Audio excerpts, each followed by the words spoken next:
The pilots for today's demonstration are Lieutenant Colonel Tim Kinko Harris, Major Andy Augustin, Captain Stephanie Gidget Soltis, and Captain Jack Smooth Jazz Condor.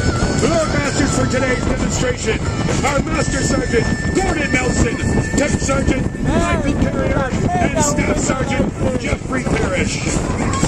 Currently, the four wet and windy F-117 engines you see hanging off the C-17 wing are at this very moment producing of the aircraft. Now, folks, I'm telling you right now, get your cameras out. You're not going to want to miss this. Colonel Harris is going to reel the jet up right at show center and give you a banana pass like you've never seen before. The C-17 includes a modern computerized glass cockpit, heads-up display at both pilot sections, and advanced cargo handling system, allowing it to operate with a crew half the size of current aircraft. Only 3 crew members are required to fly the C-17. The aircraft's advanced design allows it to accomplish its entire mission with its minimum crew.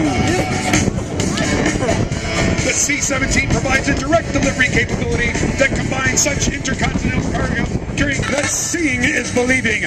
Please check to see if you're still breathing. Hold on tight because the show's not over. If you're pleased with our performance, move closer. As the jet passes, notice the leading edge slats are large and the powered lift wing flaps. These devices literally change the shape of the C-17 so Colonel Harris can get this aircraft to fly as slow as possible. He has to fly this massive beast as slow as he can so he can land this $500,000 airplane on a tiny little runway. Oh, and did I mention the runway might just be carved out of nothing but dirt? Holy smokes, how does this plane do it all? Now check it out, folks. He's flying currently at about 80 miles an hour. Now I know some of you go down to 91 faster than that. I do.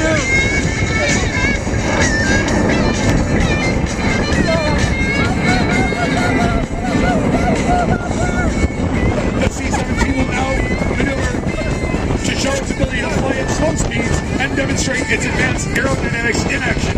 The aircraft will be performing a series of steep bank turns to maneuver for a slow P-speed pass and circle over the field.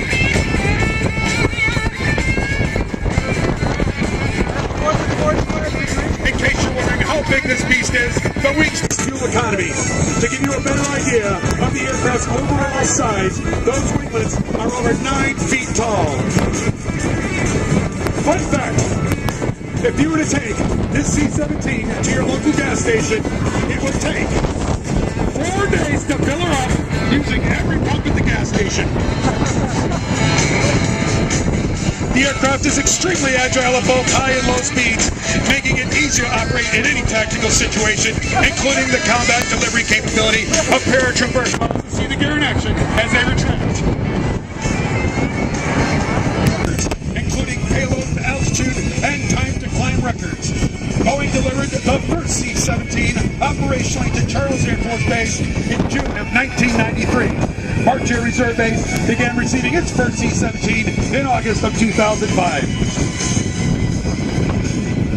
Now the crew will demonstrate a very short landing with the C-17 in about only 1,500 feet.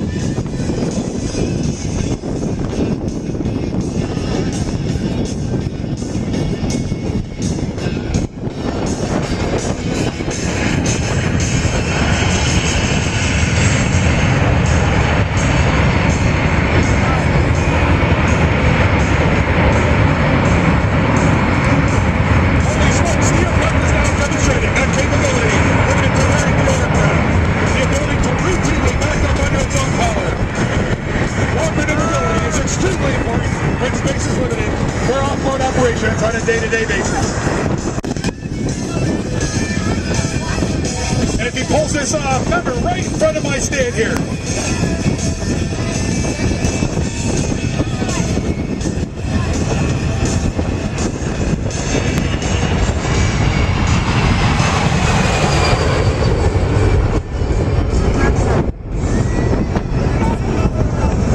members you have seen here today are representative of those flown by our unleashed air crews every day as they provide the highly responsive and flexible airlift capability for America. Ladies and gentlemen, and this concludes today's demonstration of the C-17 Globemaster III and just some of its unique capabilities.